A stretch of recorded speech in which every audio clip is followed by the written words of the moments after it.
Item ಯಾವುದೇ ಇರಲಿ try ಮಾಡಿ ಆಚಿ ಚಿಕನ್ ಮಸಾಲಾ. ಆಚಿ ಚಿಕನ್ ಮಸಾಲಾ. ಚಂದನ್ ಕುಮಾರ್ ಹುಟ್ಟೂರಲ್ಲಿ ನೀರವ ಮೌನ ಆವರಿಸಿದೆ. ಸ್ನೇಹಿತ ಚಂದನ್ ಕುಮಾರನ್ನ ನೆನೆದು ಸ್ನೇಹಿತರು ಪಾಪ ಕಣ್ಣೀರು ಹಾಕಿದ್ದಾರೆ.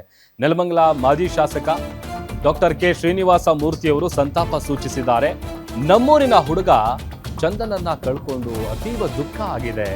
ಕೆನಡಾದಲ್ಲಿ ಸಾಧನೆ ಮಾಡಿ ಕನ್ನಡ ಭಾಷೆ ಬಗ್ಗೆ ಕಾಳಜಿಯನ್ನ ತೋರಿದ್ದ ಚಂದನ್ ಕನ್ನಡ ಬಗ್ಗೆ ಹೋರಾಟ ಮಾಡಿ ಕೆನಡಾದಲ್ಲಿ ಒಂದು ದೇವಸ್ಥಾನ ಕೂಡ ಕಟ್ಟಿದ್ದ.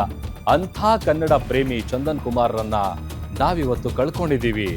ಚಂದನ್ ಮೃತದೇಹ ತವರಲ್ಲಿ ತರೋದಕ್ಕೆ ಕುಮಾರಣ್ಣ ಸಹಾಯ ಮಾಡಿದ್ದಾರೆ ಅಂತ ಮಾತನಾಡಿದ್ದಾರೆ. ಅವರಿಗೂ ಕೂಡ ಅಭಿನಂದನೆಯನ್ನ ಸಲ್ಲಿಸ್ತೀನಿ ಅಂತ ಡಾಕ್ಟರ್ ಕೆ ಶ್ರೀನಿವಾಸ ಮೂರ್ತಿಯವರು ಮಾತನಾಡಿದ್ದಾರೆ. ಅತ್ತ ಮಗನನ್ನ ಕಳೆದುಕೊಂಡು ತಂದೆ ತಾಯಿ ಇಬ್ಬರು ಗೋಳಾಡ್ತಾ ಇದ್ದಾರೆ, ಕಣ್ಣೀರು ಹಾಕ್ತಾ ಇದ್ದಾರೆ.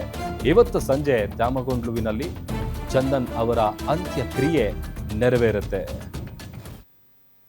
ನಮ್ಮ ಹೆಮ್ಮೆಯ ಹುಡುಗ ನಮ್ಮ ತ್ಯಾಮಗೊಂಡ್ಲುವಿನಲ್ಲ ಇವತ್ತು ಕೆನಡಾದಲ್ಲಿ ಹೆಸರು ಮಾಡಿದಂಥ ಹುಡುಗ. ಏಕೆಂದರೆ ಒಬ್ಬ ಟೆಕ್ನಿಕಲ್ ಇಂಜಿನಿಯರ್ ಆಗಿ ಅಲ್ಲಿರ್ತಕ್ಕಂಥ ಕನ್ನಡ ಪರ ಹೋರಾಟವನ್ನು ಮಾಡಿ ಭಾಳ ಅದ್ಧೂರಿಯಾಗಿ ನಮ್ಮ ಒಂದು ದೇವಸ್ಥಾನವನ್ನು ಕೂಡ ಕಟ್ಟಿ ಭಾಳ ಹೆಸರು ಮಾಡಿದಂಥ ಆರ್ ಚಂದನ್ ಕುಮಾರ್ ಅವ್ರನ್ನ ನಾವು ಇವತ್ತು ಕಳ್ಕೊಂಡಿದ್ದೇವೆ.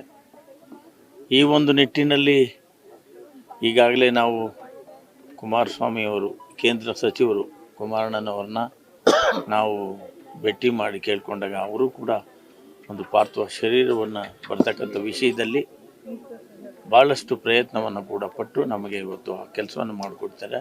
ಅವ್ರಿಗೂ ಕೂಡ ಸೊ ಚಂದನ್ ಕುಮಾರ್ ಹೆಂಗಂದ್ರೆ ಈಗ ಅವ್ರು ನಮ್ಮ ಅತ್ತೆ ಮಗನೂ ಆಗ್ಬೇಕು, ಮತ್ತೆ ಅತ್ತೆ ಮಗ ಅಂದ್ರೆ ಅದೇ ಫ್ರೆಂಡ್ಶಿಪ್ ಕೂಡ ಇತ್ತು. ಇಬ್ರು ಬೇರೆ ಬೇರೆ ಸ್ಕೂಲಲ್ಲೇ ಓದಿದ್ದು. ಬಟ್ ನನಗಿನ್ನ ಒಂದು 3 ವರ್ಷ ಚಿಕ್ಕವನು. ಬಟ್ ಅವರು ನಾನು ನೋಡ್ದಂಗೆ ಇವತ್ತಿಗೂ ಯಾರು